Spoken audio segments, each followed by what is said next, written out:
Pelikaka bisonyo tokufa mutu atikala tepo tozomona lokolo ndireti lukuteleki ma miso ezame mobala lelaka te basi na motema. Réponse à kopesa biso ezali kaka yondo kobongisa mboka oyo po tozomona mboka yango banda élection esalama likambo moko ya malamu eza te. Président oyo azobukonzi soki azalaka président soki azalaka nani o toyebi te. Elo etikali ezaka batia mura na FARDC baya babakisama awa po tous les sortes ya bavoleur baza awa batie bango awa na kopanga ba te fo nane ya totanga bula fufu tongomoli ya totonda te.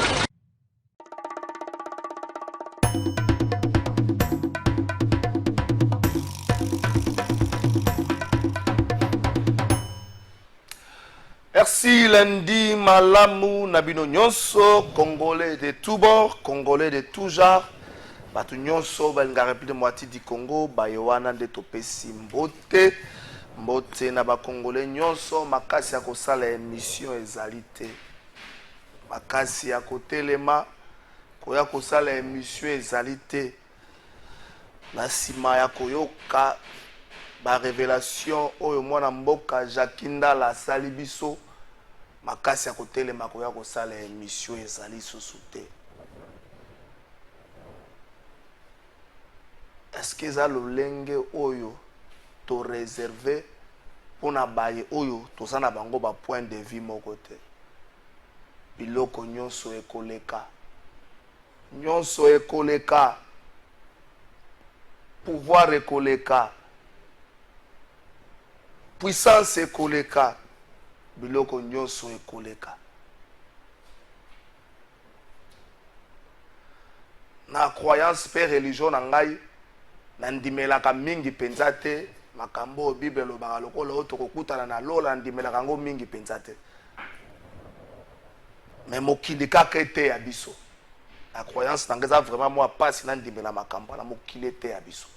Napesi makasi na Jakinda la révélation lokola ya bongo mama na ndako akomi kotala yo mbala mibale famille bakomi kotala yo lolenge kani baninga banini na pesi makasi de ko Jakinda la pesi makasi na makambo ekomelaki ye na kanisa. Est-ce que bandeko nyonso baza na ba même situation na maboko ya ba oye bongi basimba moto soki mbebe ezali bakolo bapeke loyi bazali ba victime ya makambo wana nini tozo sala na moto nini tolingi to sala na moto yo nani o décider sala na moto loko yo lingi ato matili kolo ato keyiwe to tsaka obe makolo na mabele ato sola na ndako etage wana esimbami na mabele po te sala biso to zo na bato nzambe lokumu ezonge pa na yo nzamba kimbangu nzamba bakoko na biso nzambe ampungu tulendo tozongisi lokumu epa na yo nzambe wana tondimela tozongisi lokumu epa na yo aussi longtemps obateli biso pesi biso pema na bomoi tango topesaka mokongo tozokende liboso toyebaka nini te zoleka na sima na biso alanga nzembo moko ayemba moto azokende koboma moto yenda yebaka ke dans pas longtemps songola kokoma ebembe mais oyo bazoya koboma ye ya yebaka te ke kala mingi ta kokoma ebembe. La vie ezali bongo Koffi Olomide a dit ça. Merci beaucoup. Parenthèse wana na kangi yango na lombango Félix Tshisekedi président de la République démocratique du Congo akomaki mokolo ya lobby na ngambo ya New York na États-Unis esika wapi akoassister na 70e assemblée générale ya Nations Unies pe akozwa maloba mokolo ya mercredi 25 septembre. Akosala pe ba rencontre belé oyebi soko se retrouver na esika bongo il faut qu'on profiter ko sala ba rencontre belé pour na ko permettre à ce que mboka na biso ezama esika na mambi oyo etali concert des nations place ta biso ezali nini dialogue Adolphe Muzito a posé 10 questions. Oyo ponaye, ce qui, ma réponse est satisfaisante, a eu qu'on pousse na dialogue. Adolphe Muzito a posé 10 questions. Adolphe Muzito a dit pour changement de la constitution. Pour la question, est-ce que le dialogue peut permettre de préparer la constitution à Sika? Adolphe Muzito a dit pour changement de la constitution. Le secrétaire général a parti de Konanga Blanchard Mongomba Lobite. Bango basali bongote botanga bango na mayele mwa mingi. Naza ko annoncer émission moko mokolo ya vendredi Blanchard Mongomba na notre secrétaire général ya parti politique moko ba basali contre changement et la constitution. Masolo ya Martin Fayulu. Bato balobi Martin Fayulu démarche na ye ezali tente na hypocrisie selon certains observateurs. Babi po nini asali démarche te contre bandeko na opposition. Comme on a par exemple bandeko na opposition, tout tendance confondue, PPRD, FCC plutôt, ensemble bandeko ale bolo job avec banyo so ya pour opposition à solo na bango, abana no kondimisa bango makaniste ya mwa kende po balobi, abana aboyambi Laurent Nyemba, ayambi Medaka Kolongo, batozo lukasoki lelo na matata, te matata kete. Donc on doit la nani ya kokende. Est-ce que démarche ya Martin Fayulu ezako bom matin na sima likanisi moko boy tokolobela ngo na émission na biso ya mokolo ya lelo yo bon ngana na tikali komona ngo te na Kinshasa sika moko batie ba banderole pour na ko sensibiliser pour na changement ya constitution na moni yango te mais na moni ba photo na réseaux sociaux. Je ne crois pas que ba photo na li ba montage au muta monter na laboratoire moko ba publier, mais na moni ba photo na ba kwa ya Kinshasa. Mais moi personnellement j'ai fait par exemple le week-end, j'ai été na à Lukunga, j'ai été na Moamba, j'ai été na Funa, na moni ba photo wana. Peut-être côté na kete za Chango, mais na moni ba photo wana te. Soko moni yango na émission na kwa na bino ba tie photo moko bo changement la constitution tinde la bisango. Est-ce que c'est le moment où il bosengel na biso to bongo la constitution? To réviser, to changer yango, est-ce que c'est le moment? Est-ce que ngonga ezali propulse pour to sala likambo wana? Ngonga pe ya malamu ezala ka lolenge kani. Ngonga ya malamu ezalaka lolenge kani wana ezali moboko ya mayeto kolobela lendi ya lelo un seul invité na émission na biso ya mokola lelo yo mwana mboka Alain Bolojwa topesi mbote topesi mbote ndeko na ngai mbote na balandi. En tout cas merci beaucoup pour la opportunité. Merci beaucoup. Avant de zongela yo Constant Mutamba, ministre d'État, ministre de la Justice, a continué dans l'opération de désengorgement à la prison na biso samedi. Azaki na prison centrale à Makala Sika Bimisaki 279 prisonniers. Mokola samedi à Bimisaki 279 prisonniers. Mokola dimanche à Bimisaki 1685 prisonniers. Surtout Bandeko bazali na situation ya maladie.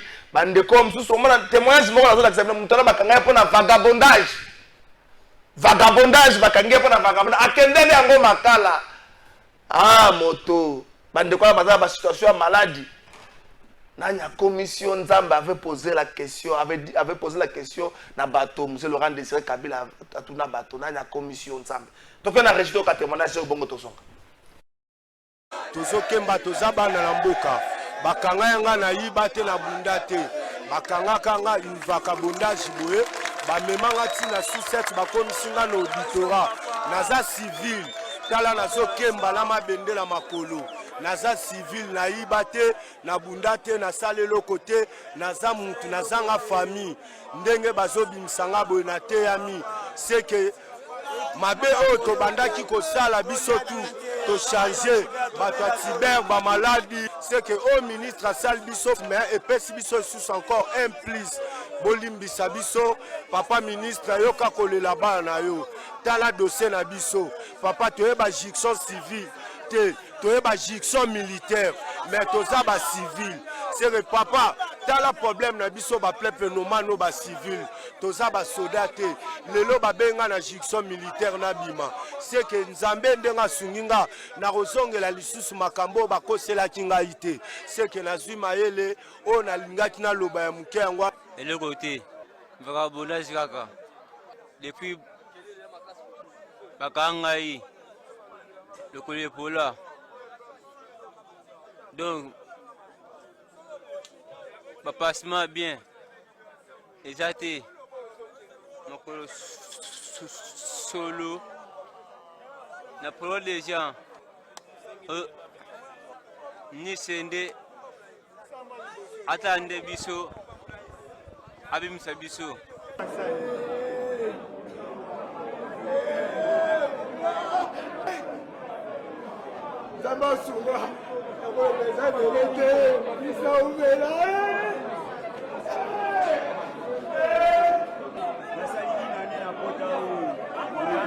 Papa ministre, merci mon papa ministre, ça va pas de là vacciner va débrouiller. Comment est pour mami Nicolas pour mami na se allumer la libéra. C'est qu'on a fait quoi si m'a dit mais libéré.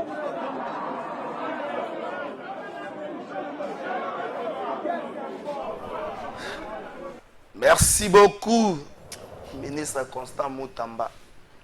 Nzamba Bakoko asimbayo. Nzamba Kimbango asimbayo. Toebike na bafazo makambo ko makambo ebele Nzamba Bakoko asimbayo. Bapesi nga témoignage moko ke bato ebele babimaki lobi na kasho, ba adresse ta bango ebunga. Mutu muso azala na sali ba jour rebelle 20 ans 15 ans, bato bazaka na Selembao, bakoma na Bumbu, bakoma na ma campagne, bakoma boy adresse ebité. Police soko kuta na bango baza na 24 ans kokanga bango te. Kokanga bango te poko yokanga bango boy loko aza bande musu baza na santé la susu malamu te koloba pasi ako se défendre bozongi se les susu kuna pardon. Bokanga bango te. Président Le Boloja moi commentaire par rapport à l'image. Je condamne l'État congolais le fait qu'il y a kokanga batu na mutema mabe kotia bango na prison sans que basamba malamu, sans que basa la prise en charge. Là on a eu surprendre. Je condamne aussi cette manière obimisa batu na prison sans qu'on réfléchisse, sans qu'on y ait ce qu'on va en faire. Parce qu'en réalité, il faut qu'il y ait un travail psychologique et ça les magas avant babimisa batu na prison.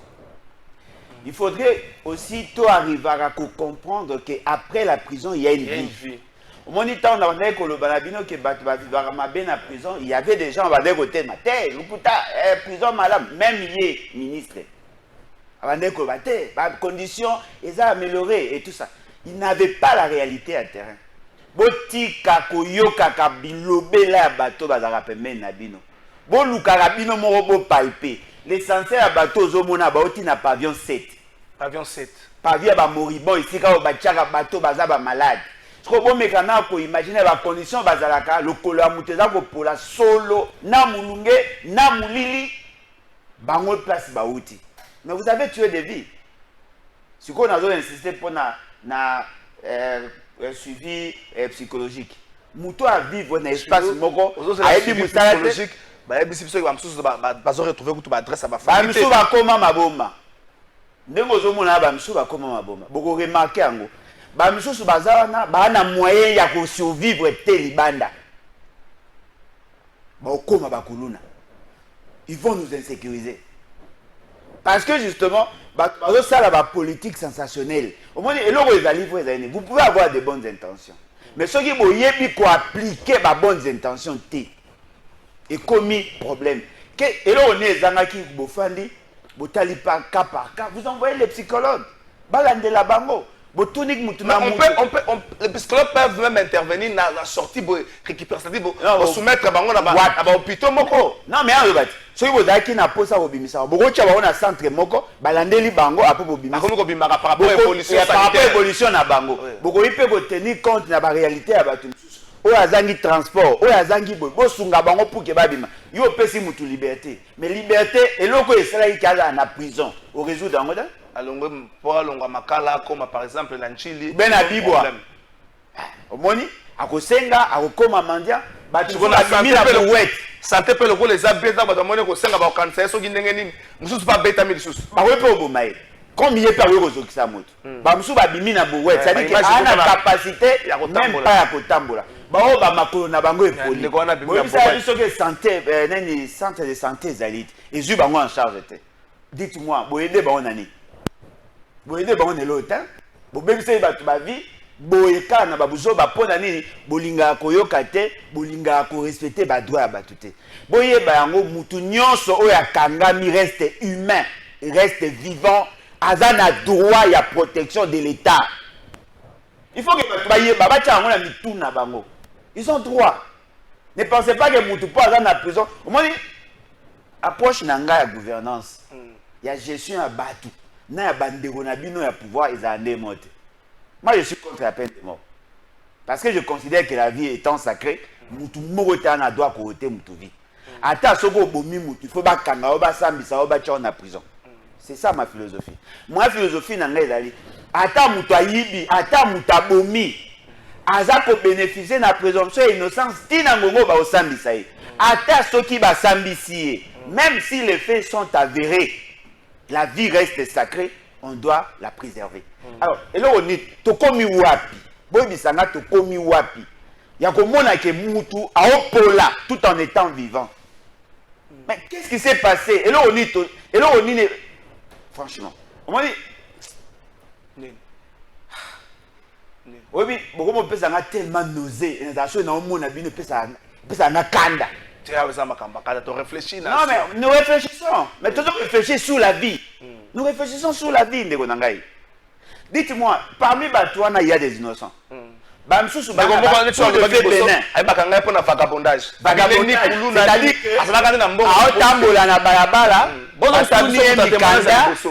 que la grande question, qui n'attend Nini? Est-ce qui n'attend état de siège? Est-ce que qui n'a couvre-feu? Parce qu'en réalité, non, couvre-feu va limiter à heure. Même na couvre-feu.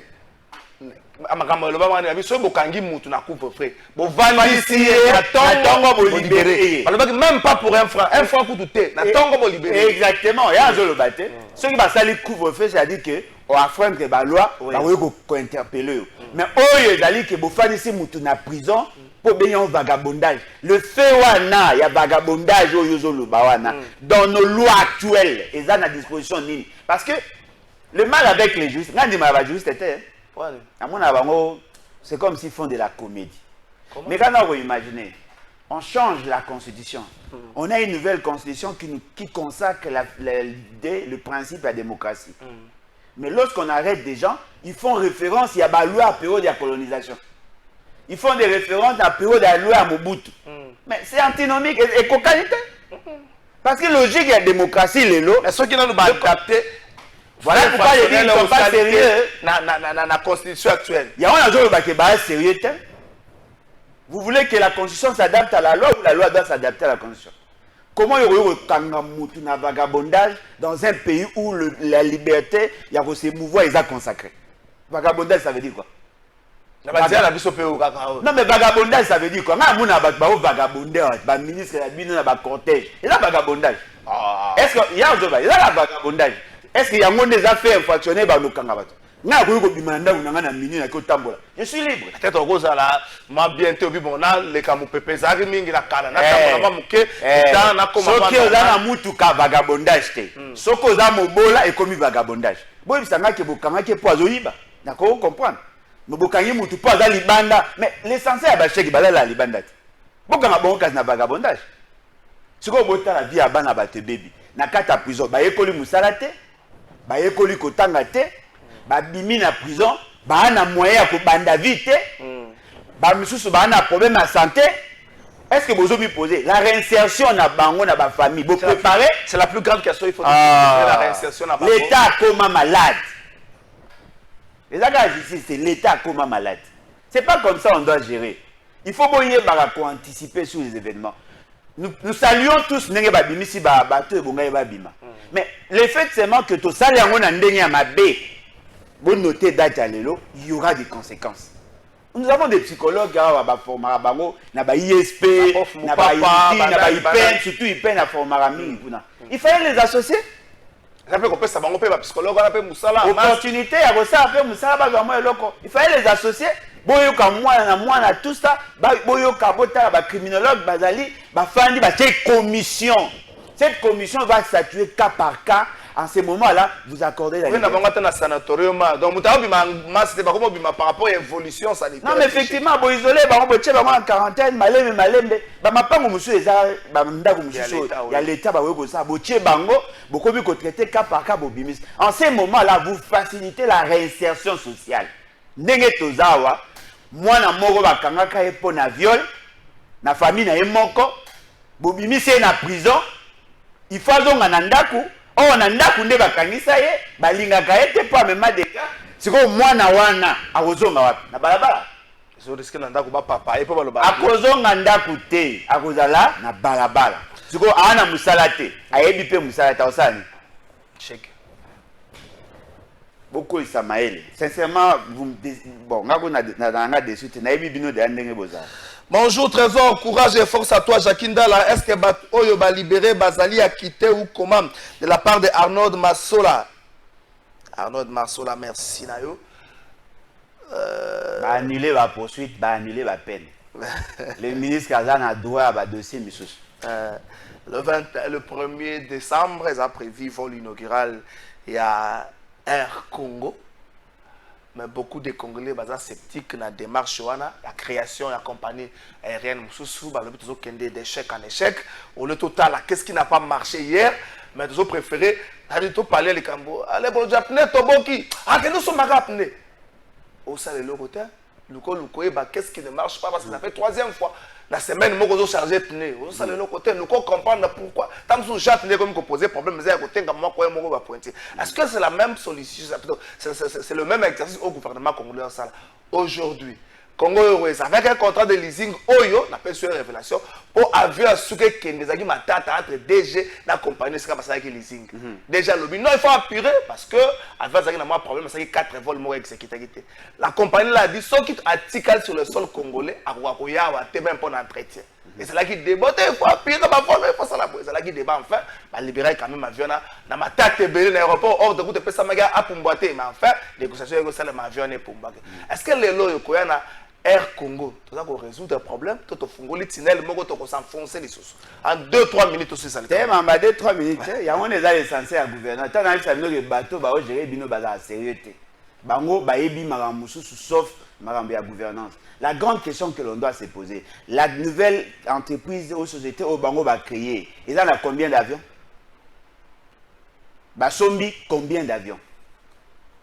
Mais apparemment, vous ne prenez même pas le soin de réfléchir. Comment vous savez? Parce que quand on est au Loba, tu as un lac. Lac, tu bomi lac.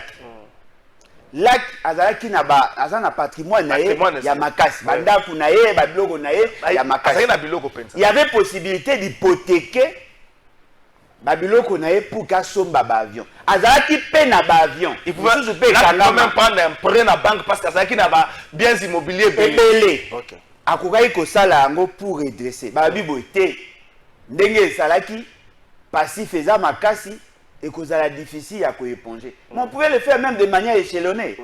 Parce que ma grande soeur a travaillé dans le lac. Batina on a congé technique. La retraite est congé technique. Si on est dans le cas on a congé technique, barrière na yé à salaire ezali, il faut pas bima na retraite. Et ça va passif na bino, et ça va nyonga l'état. Ata bosali 30 ans, même ses enfants ba kosenga ngo.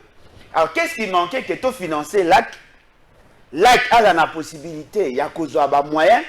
Et puis chaque année, Azongi a foutu à Batunae, Banyongo, Malembe, Tinangongo a stabilisé le problème de la trésorerie. En ce moment-là, a étendu a évolué dans la manière de bah, habiter, tout ça là, Congo Airways. Mais apparemment, Congo Airways avait bien commencé.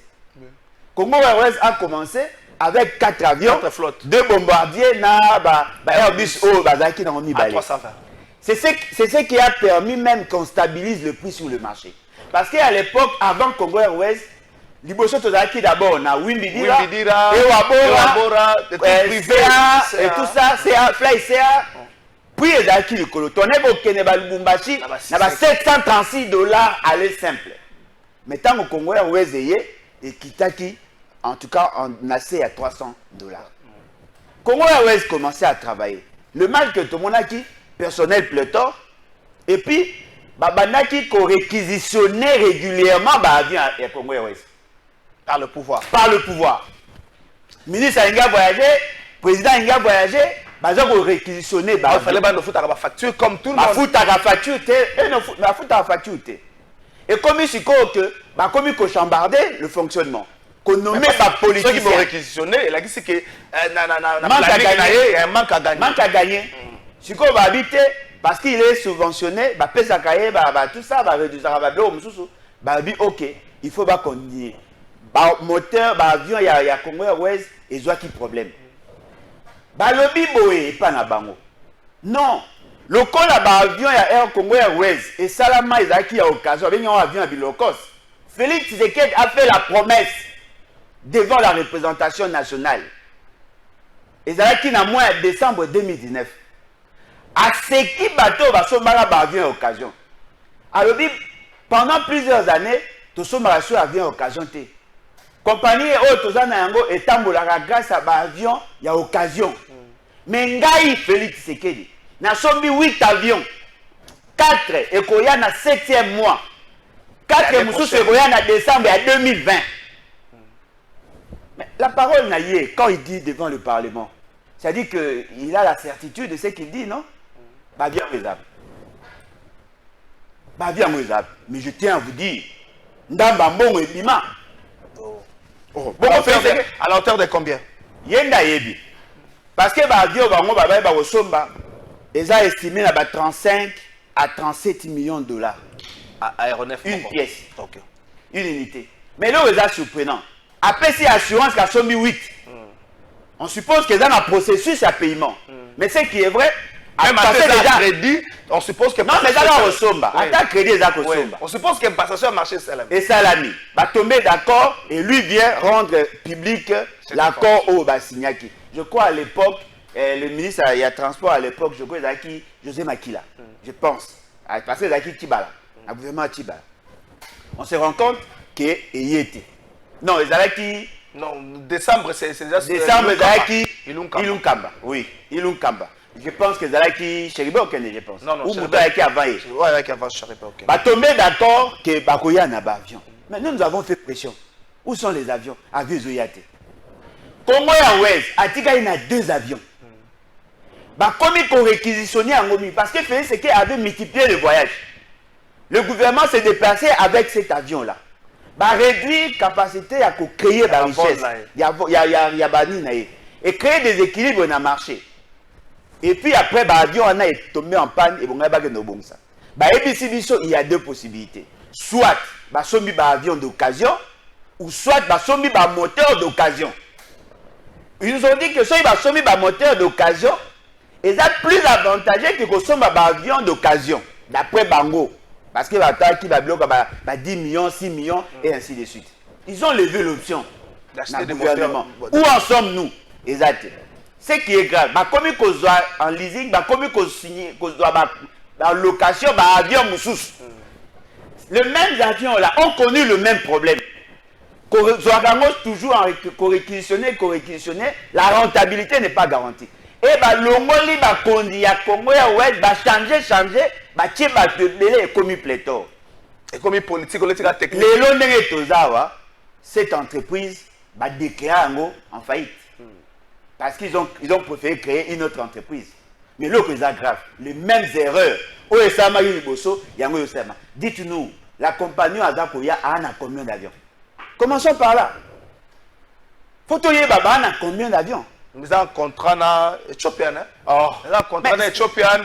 La RDC apporte, je crois, Boza tellement ridicule que Boza comprend le mais Éthiopien pouvait aussi signer le contrat avec Congo Airways. Parce que la création d'une nouvelle entreprise sous-entend l'installation. Oui. Il y a des frais d'installation. Il y a d'autres charges et exploitation. Il faut prévoir. Mais bateau, Bazaki na Congo Airways, vous en faites quoi? Parce que Bazaki a droit à vie. Banyongo ya Congo Airways, qui doit payer? Non.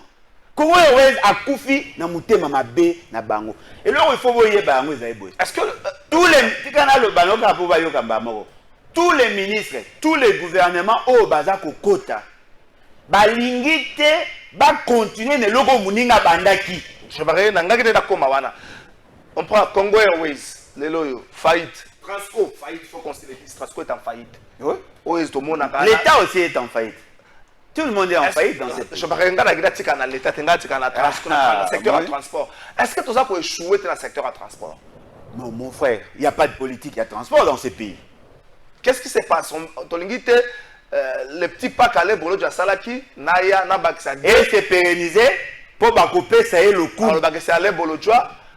Vomina Bouka, histoire, avec une intelligence minimaliste, on crée tout ça un éternel recommencement.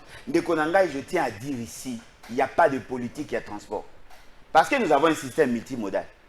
Tous allons dans l'océan, tous allons dans le lac, dans la rivière, dans le fleuve, tous allons dans le chemin de fer, tous allons dans le colo.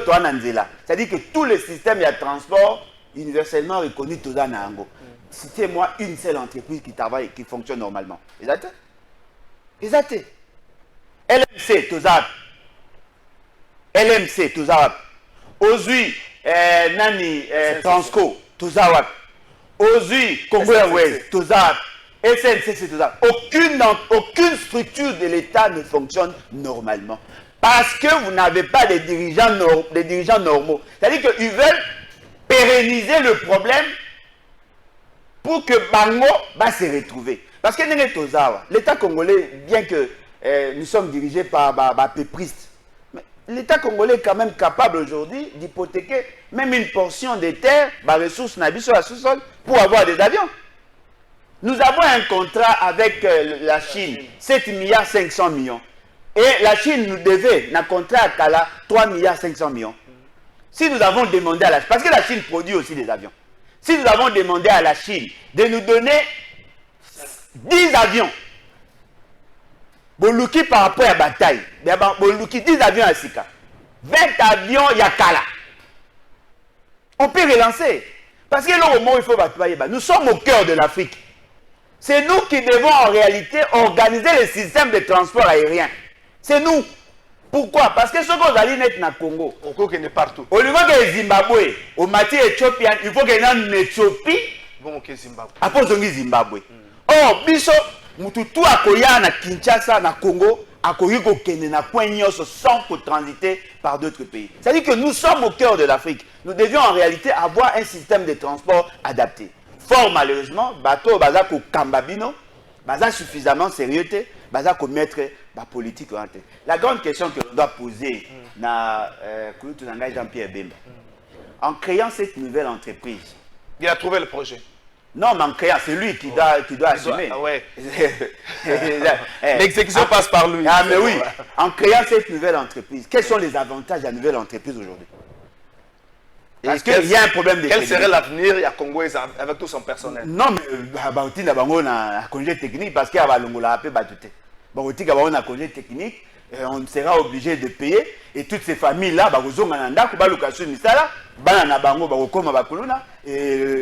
la boucle est bouclée comme d'habitude. Comment tu veux que ça l'effort? Comment nous pouvons la gérer? Na bateau basala ka effort ya kolinga maelete. Est-ce normal te? Est-ce normal te? Relia Miss na organisation na souka. Meilleure émission. Bonjour à monsieur Alain Bolodjoa, un futur ministre de ce pays. Figure d'exemple, une émission suivie de partout, précisément au cabinet Maître Fils Mopouko, Papa Emmanuela. Merci beaucoup Maître Fils.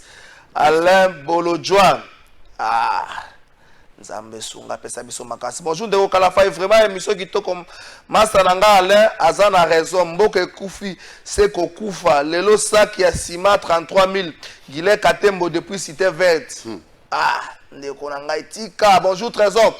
Grande force à Jacqueline Dalakar, c'était vraiment courageux de le dire publiquement et on comprend pourquoi la démarche de on comprend pourquoi la démarche de Constant Moutamba sur le 2x2 fut étouffée puisqu'il y a trop. C'est désolant, justice pour Jacqueline Dala. Merci beaucoup de co-gérer. Merci beaucoup de co-gérer.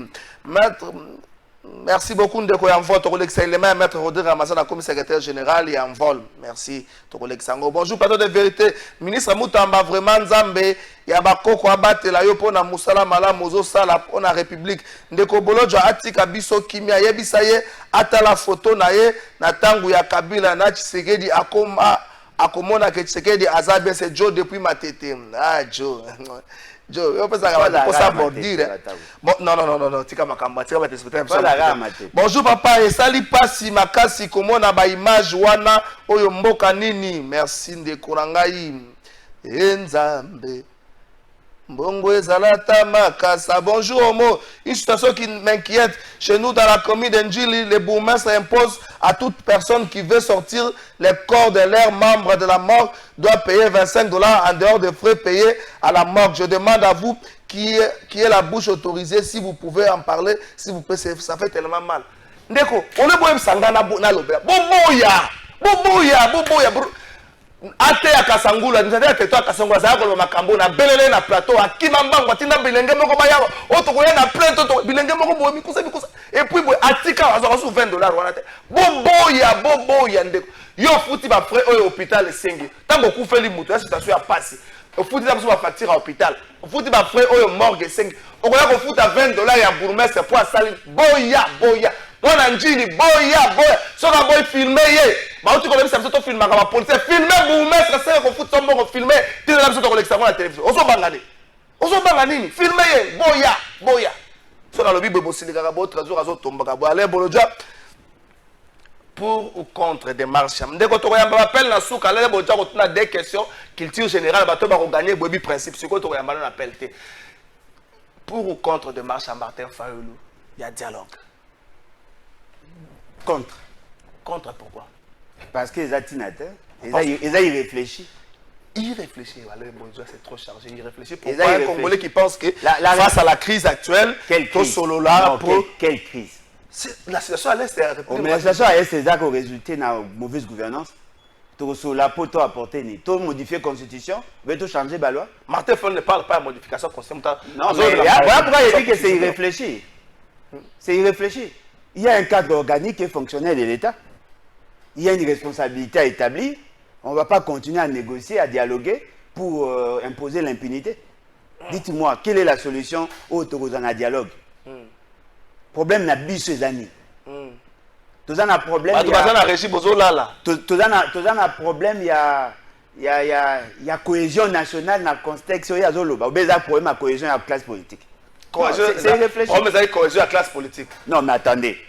Nabamboka o bisoto yebi que le peuple baza ko s'entendre difficilement. Il y a notamment na Maïndombe, Bateke na Bayaka, pour que le chef d'État a nommé Barco Bangouli pour Ameka. Est-ce que Mbaye soit nommé? Est-ce que Mbaye soit désigné? Na dossier on est Mbaye Bosso. En bon? En bon. Pour ça que le ministère intérieur peut demander ça bon aussi ko essaye. Il y a des gens qui traitaient les dossiers à niveau de la présidence, non? D'une manière informelle. Oh, mais le ministre en charge après du président de la République n'a gouvernement passé.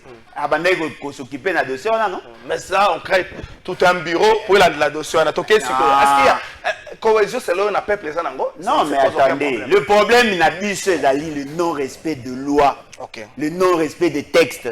Parce que dans le cadre de la Constitution, on a consacré l'unité nationale comme une valeur fondamentale. Et donc, pour que cette unité nationale est salement, on doit respecter. Toutes les tribus se sont décidées de céder une partie de leur liberté, de leurs droits à l'État. Balobi, la personne du président est le symbole de l'unité nationale. Tout ce qu'il fait doit tenir compte de la sensibilité sociologique. C'est ce qui est consacré dans la Constitution. Dites-moi, vous voulez me dire que la Constitution est prévoyée que l'unité nationale était? Vous voulez me dire que le loi de la République est consacré division? Non. C'est dans la pratique. Or, dans la pratique, la Constitution a prévu le mécanisme de sanction de tous ceux qui marchent sous le principe de l'unité nationale. Sanctionnons. C'est ça que soit dialogue. Donc, na regroupement politique na bino pas partant na va faire ça partanté na démarche na les regroupements politiques au biso tozali na cadre il y a consultation.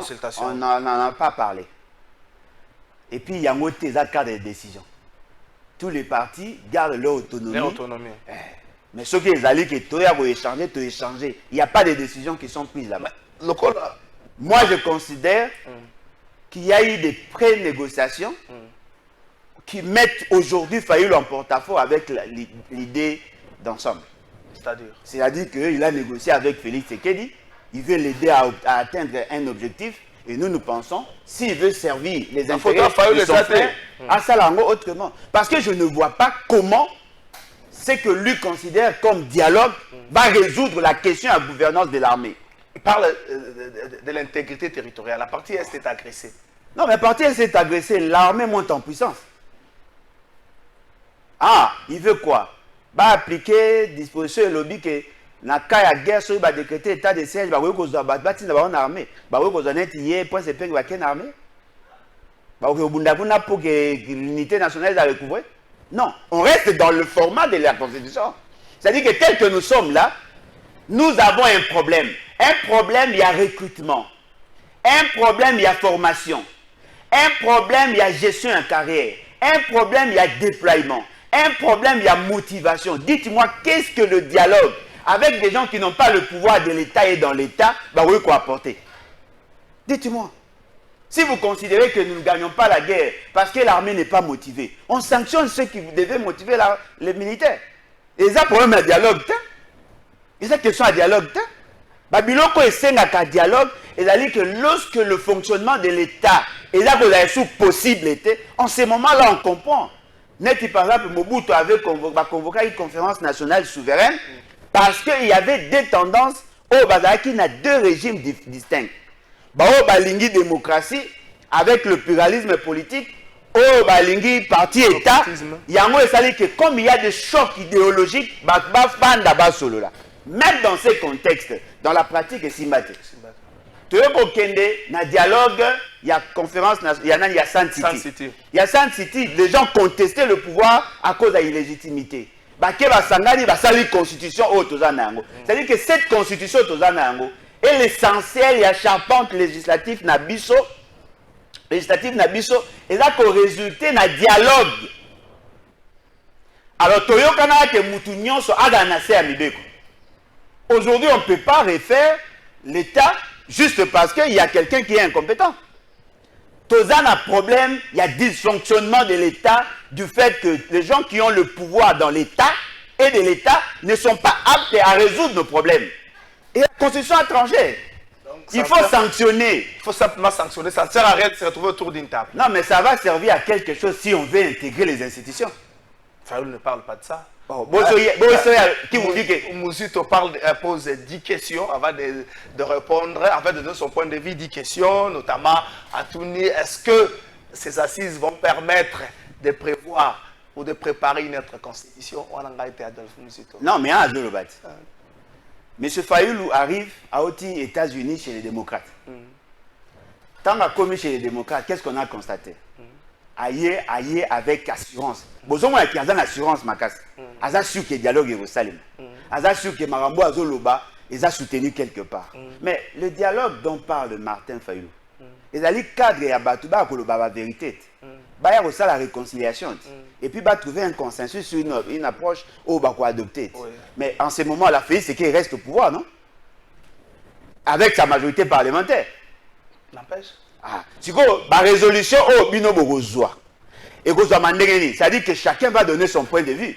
Supposons qu'il y ait une proposition dans le but que Félix Tshisekedi il faut un contrat signé avec le Rwanda. Félix Tshisekedi vous dit côté na cahier de charges je vais changer la constitution. On va continuer le dialogue.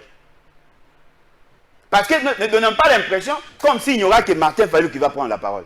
Tout le monde viendra avec son cahier de charges. Si Félix Tshisekedi amène le cahier de charges, il y a dialogue. Et que si Fayoulou amène le cahier de charges à dialogue, Félix Tshisekedi amène le cahier de charges à changement de constitution. Il y a changement de constitution. Beaucoup de temps, il y a dialogue. Quelle est la position en négociation, il faut toujours avoir une concession. Voilà. Supposons que l'essentiel et les participants sont favorables à l'idée à Félix Tshisekedi moyennant Fayoulou va faire quoi? À sa vérité, il y a dialogue. Il va faire quoi? Tokei, en 2016, d'abord 2014-2015, ils ont fait la pression pour avoir un dialogue avec Kabila. Ça, le dialogue, concertation 2014 2013-2014 baye kosala dialogue à Liboso na 2016 na cité de l'Union africaine baye kosala troisième dialogue. La motivation était quoi?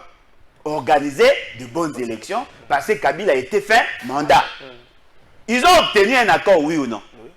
Si quoi élection en ya malamu et salema élection au Kenya qui dialogue pour Kabila pesa ba mbongo batu tout aux hommes na ba opposant Kabila somba milimo na ba na mbongo a pesa ba mbongo pour la participation mais bien sûr baliambo ça va perdre encore nèg za capacité papa perdre moyen za qui la jeter à présence à chaque jour pour que bandi ma dialogue baliambo batu bakena ba ibiza ba passeport de service balia ba mbongo ba komi na dialogue ba ibisi peuple voilà le 31 décembre, je pense.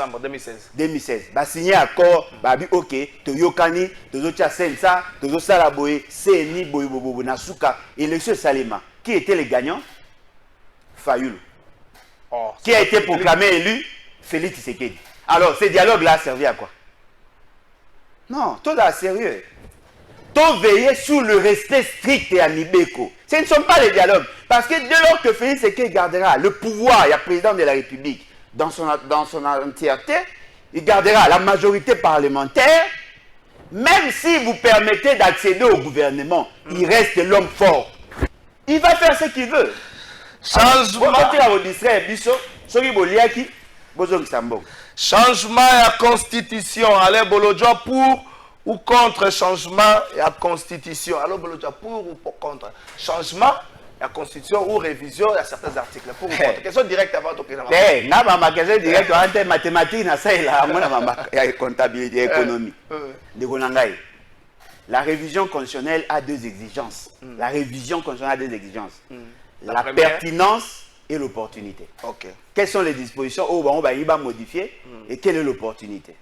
Deuxièmement, la Constitution n'a jamais fixé le mécanisme, il y a changement. Tout celui qui va prendre l'initiative, il y a qu'au changer de Constitution au sein des institutions, c'est un délinquant. Naturellement, il doit être arrêté.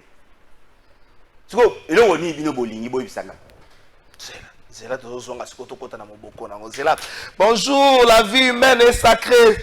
C'est ça la santé des prisonniers qui mangent 3 repas par jour. La vérité est têtue et finit par nous rattraper. Stanis l'avait dit après sa sortie de prison, on ne l'avait pas cru. Pitié au démagogue John depuis Brazzaville. Ah, Ndeko John, on n'a pas ça va congolais.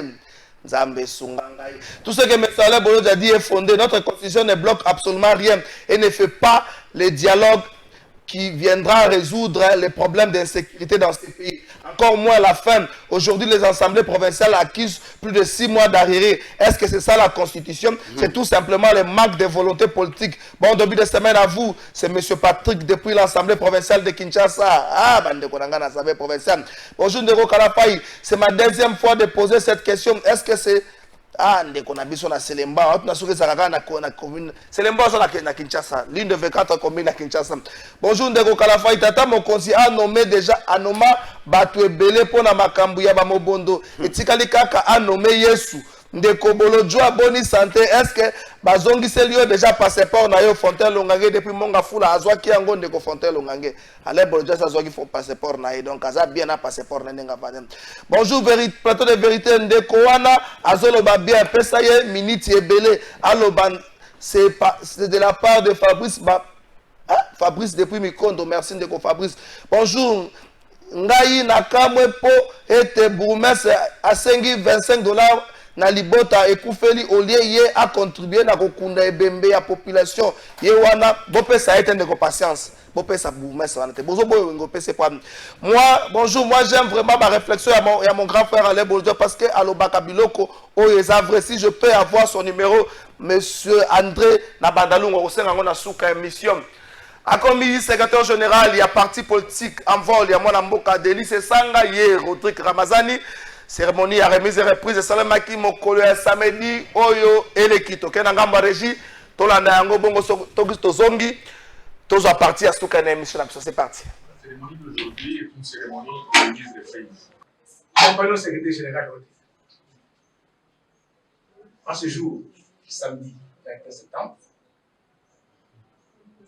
moi, secrétaire général sortant, je vous donne aujourd'hui pour assurer la succession et pour assurer la pérennité du parti, les symboles du parti. Le premier symbole, le grand symbole, c'est bien sûr les drapeaux qu'il faut porter très haut. Nous serons là, nous allons observer et nous voulons voir ce drapeau être porté très haut par vous-même et ce que vous devez. Voilà les drapeaux.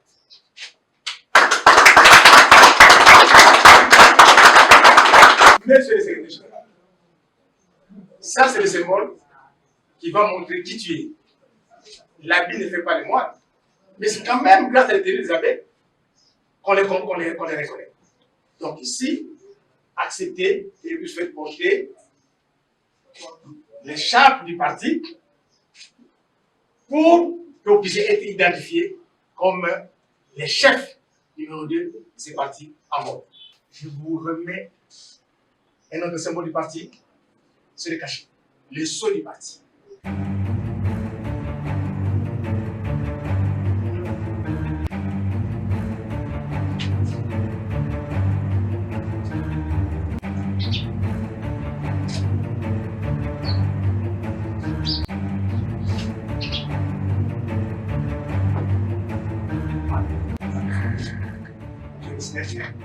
J'ai une ceinture, un peu long quand même. Bon, voilà ça. Merci. Merci. Et maintenant,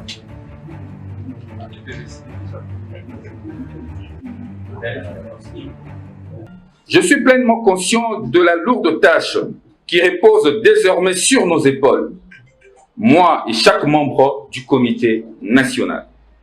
Les défis sont nombreux, mais ensemble, avec courage et ténacité, nous le surmonterons. Notre objectif est clair.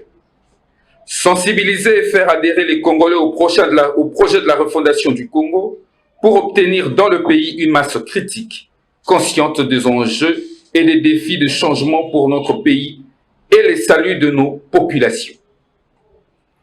Il faut cette coalition politique pour concrétiser notre vision, la refondation du Congo. Impression nanga ezali ya koloba que lelo envol a décidé okende lisusu liboso makasi équipe ya sika tokotambola elongo na bomoko po ete to redynamiser ba structure de base na biso to sembola etamboli ya parti na biso et puis mingi kosangisa population na biso autour ya likanisi oyo envol a comporté depuis mikolo likanisi ya refondation du Congo. Lelo ekomi ngonga bato basangana non pas autour ya bato to sangana autour ya idée likanisi wana oyo ememami na envol na se ya leadership ya mokonzi ya biso Delis Esanga likanisi na biso ezali ya ko continuer kosala mosala kokoba na kati ya mosala wana mais mosala wana tokosala yango biso moko te na parti tokosala na ba militants.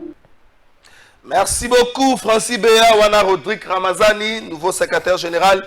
Il y a un parti politique en vol, il y a Delis Esanga, monsieur refondation de l'État. Bonjour, plateau de vérité. Yebisa Ale Bolodja, Allo Belabisona, Numakambuya, Zandu, Salité, Leki, Eric Luzitu. Merci. Ah, Eric Luzitu, comme on nous a déjà respecté.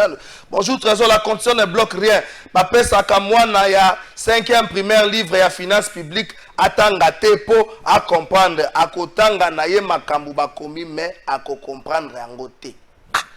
Message de l'Église. Bonjour Trésor Congo. Congo oyo pona ekoma lokola Burkina Faso il faut to sala nini soki tozo banga kaka Paul Kagame wana kalate Somalia kubeta biso poko banga eleki biso mingi ndeko Justin Chamala. Bonjour Trésor yebisa ale bolojo aboeto yebi bien ndenge mwana mai na biso azo sala na barate ebele na gestion na ye mboka eza pasi pour na Congo ekende liboso ndeko Josué Masamba. Bonjour Kalafa solution ya bien ezali ko bongisa Congo Airways wana pe kotia yango na ba condition ya bien ole ya ko boma yango motema ya ba autorité congolaise eza lokola kisi ya Benin. Carlos Elikia. Bonjour Trésor, laissez-moi vous dire que beaucoup de structures créé sous Félix Tshisekedi et Belé et ça perte ya Congo force Alain sur ordre plateau. Titi Kayembe na comprendre bien na comprendre que va structure Belé zali pour na kobebi samboka. Bonjour trésor soki IDPS abomi mboka oyo boyeza kaka po mentor na bango azalaka troublé même na ba poste oyo azalaka mokonzi asala ba démission ebele eza vrai ou faux batu ya IDPS baloba sikoyo na émission na yo Ari Mutum. Bonjour Kalafa lelo to komi na posa ya to rappeler maman Judith ba dossier nyonso oyo ya 145 territoire po azosala lokola abosani yango azalaka ministre ya plan na mboka oyo lisusu likolo nini ndeko Jedom Lumbu Alain Bolojwa. Ça c'est bien dit. Ba message à bandeko c'est personne bandeko tanga ngoto ko silsa ndeko Flavien usaki na pesi mbote papa Sentinelle éviter biloba loba obi makambo ezo komela biso mikolo neti to pesi zakinda la makasi ndeko Flavien éviter biloba loba. Tout dans la Constitution. Est-ce qu'après 18 ans, constituer la question ma faiblesse d'un côté? Est-ce qu'après 18 ans, on va peut-être toucher certains articles? Comme quoi? On devait toucher certains articles. Quoi? Abema Kibiso en 2011, na un seul tour dans l'élection présidentielle. Tout ça, on a des tours. Tout ça, moi, et l'autre, Bongola. Non, mais apparemment, si vous bateau, bazan pour ça pour réviser certaines dispositions, non, réfléchir sur les dispositions. Il faut pas que ça vienne comme quoi. Parce que tel que nous sommes là, Félix Tshisekedi n'est pas incompétent du fait de la Constitution. Félix Tshisekedi n'a pas nommé Maman Toulouka incompétente du fait de la Constitution. Ville à Kinshasa, c'est mal géré du fait de la Constitution. Oh, il y a un des compétents. Oh, vous tirez vos tchèpes et menez les bêtes ici. Génie militaire. Oh, ça, génie militaire. Les gens ont dit ma bé. Tout est une blague. Mboka yeke mabe bato oyo baza na maele ya okokate bakomi na tendance ndenge na lobaki mbasuka ya ko dominer bato ya maele pour que buzoba na bango continue. Ce sont là des réalités. Ça n'a rien à voir avec la constitution. Mais quand on peut imaginer la constitution est précis président de la République. Beaucoup y a ko nommer, y a ko révoquer na ba poste belé mais consulte le premier ministre. Premier ministre na président ba muta famille politique mongote. Maman Soumino andi magamagam fait ce qu'il y a le barat. Ce qui a moniqué Batou Baosa Mabe, pour la longue, c'est un problème. Ce qui a remplacé Bango, Ache Batou Abia, Baosa Msala. A où tu as nommé Constant Moutamba, bien qu'il n'a convaincu n'a pas action n'a été. Apparemment, fait ce qu'il y a d'autres pélates. Tant que des gars qui ont ma lobby, à Rwanda, il y a Tindaki. Moutou a Tinda Maman Soumine a géré le programme à 145 territoires. On ne voit pas le Bézanan. Et ça, Félix Tshisekedi a évalué. Est-ce qu'il y a une réalité à terrain, à Bongo et à Binissa? Il y a des détournements de ça chaque jour. Il y a des bande de 145 territoires la semaine passée, il y a créé d'alarme, il y a des Kangami na Congo. Donc, on remarque que Kangami, mais quand on imagine, est-ce que ça maïeli? Ba maçon ba na Katanga. Ba ingénieur bazar na ba province nyonso. Bolongoli maçon awa. Bogé ça essaye musala na Katanga. A komi kuna ya Katanga bofuti 3 mois. Tous les restes c'est à période ya sali kuna. C'est quoi maçon o akena ko tonga ba école. O bino bo kumisa ke batongi ba école. Et puis ane sika olala te. Mais soko zange sika olala. La ta na école yo tonga inachevé. Soko bino bo le bezab.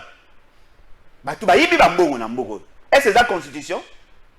Est-ce que la constitution est péquisi bango batia 10% na caisse à péréquation?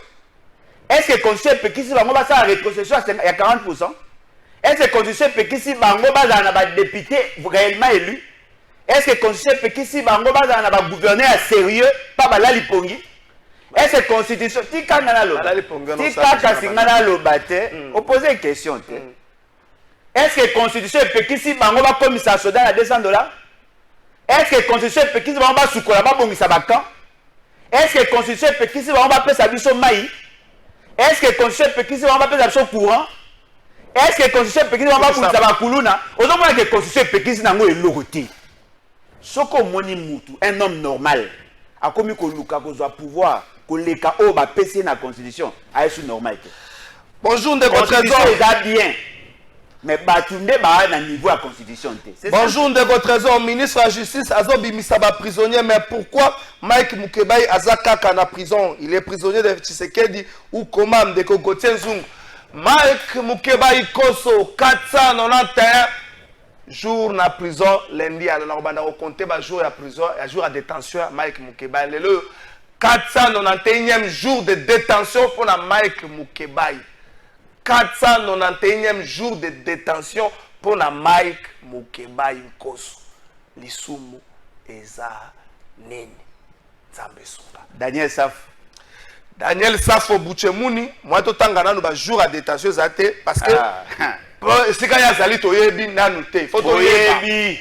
Yo so yebi yebi sa. Oyebi. Azawa. Et sika bakanga ba, sika viola ba. C'est tout. Boyebi. Comme ça, tu bondi ma rappel la vérité. Boyebi. Oyebi nzemba redi wana ngaina ya kawa na putu. Kokolisa bongo nanga kozwa maele pe kozonga mboka. Oyebi ngoti. Ouais, bien. Tango redemba kango beaucoup de Zaïrois à l'époque tu manda au kanisa OK na poto sisi kelasi ozongi te abinga yao te alaki précis yoka il était précis zela kosangisa ye na il était précis il était bien ça lobi ngaina ya kawa na poto à cette époque là lobi bien beaucoup de Zaïrois tu manda ko kanisa OK na poto tangi na ko tanga leka lokwa to malo waka nenga salaka témoigner pas yenda tanga mabe matanga atanga mabe makasi matanga quand même. On se pose des questions. Bato Redia Yembaka. Vous comprenez ça? Bato Redia Yembaka wana. Bazali. Bazawa. Bazali. Ba professeur nangami batanga na poto. So yo zo sangisa. Yo sa système habitoto. O sangisa nyoso. Na kati wana bato baneko kendo vivre na baba, bachibasi, batusa. Bataloyenge pe bazalaki. O baneko vivre na sima basi pe bazalaki. O pe bazalaki bakulu na pe bazalaki. Mais batamaele pe bazalaki. Poto zani ambokati. Est-ce que mututu na Congo atanga? Mais batumi ba nous opeta za coopérer pe na Congo. Mutu amutanga nature na et. Net yo za coopérante. Yo a journaliste. Otanga. Kasi. Wa di pe no batu wa bo yibira ye otanga na telle place. Est-ce que Sonia ola lobelion? Alobete mais batu mususu alobela. C'est mutu na mutake na poto na marque na ye. Batu belé batangisa nga ba bata diaspora. Batanga baza. Liyawo atanga. Liyawo. Liyawo le père pas oyo. Liyawo atanga. Professeur Liyawo. Atanga wapi? Na poto. Ekas. Atanga to atanga te. Deli sanga patanga na poto. Ah mais Deli sanga. Deli sanga c'est un génie. Il est très intelligent. Atanga. Il atanga pour papa na zara sérieux. Bamsu bakoka otanga te pour papa zara sérieux te. Papa c'est sanga onga ebi Patrice Aimé c'est sanga. Otanga to za mwana ende. Mais papa mususu asima ba fonction. Mais oh mais absolument babé. C'est-à-dire moi oh non, c'est pas possible. Mais le parcours de Thomas Louwaka il faut inspirer à Rabato. Et quand ngaya ko linga mwana ngatanga kwa Thomas Louwaka te. Thomas Louwaka bimi wa kamikaze mon frère. Ah abandi classe atiki, akomoteka masanga atiki, akekuna sa test atiki. Bon, c'est encourageant.